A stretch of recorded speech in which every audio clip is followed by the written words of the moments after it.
Folleville, where it all began.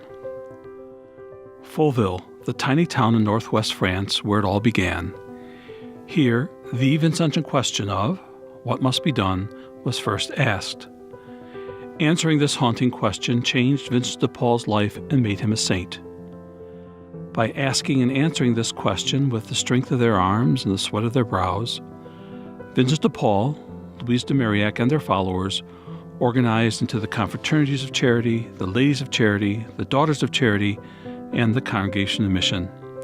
And they changed their church and their world for the better by doing good and doing it well.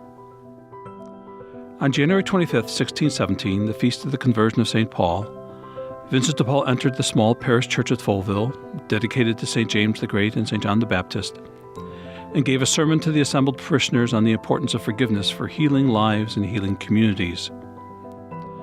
The response to his words was overwhelming, and that response continues today. 400 years later, we are still asking and answering the urgent Vincentian question: what must be done to increase the measure of charity and justice in our world, especially on behalf of our brothers and sisters living in poverty?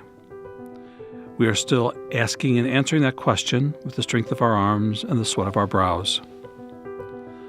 The Folleville project, sponsored by the Vincentian Studies Institute at DePaul University, celebrates the 400th anniversary of the Vincentian question by recreating the distinctive parish church of Folleville to what scholars believe it would have looked like on that cold and wet January day in 1617.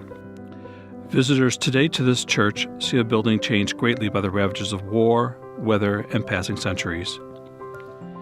In addition to its historical significance for the Vincentian tradition, the tiny church at Folleville attracts visitors as a UNESCO World Patrimony Site, being a pilgrim's hospice for the northern pilgrimage route across Europe to the great shrine of Compostela in Spain. The church's art, medieval sculpture, tombs, and flamboyant Gothic architecture also make it a noteworthy stop for those interested in the history of art and architecture. The accompanying videos will give you more information on both the Vincentian significance of this edifice and its beautiful art and architecture. This spectacular model, the result of years of research and created using the latest techniques in 3D printing and traditional hand craftsmanship, will be on permanent display at DePaul University's John T. Richardson Library in Chicago, Illinois.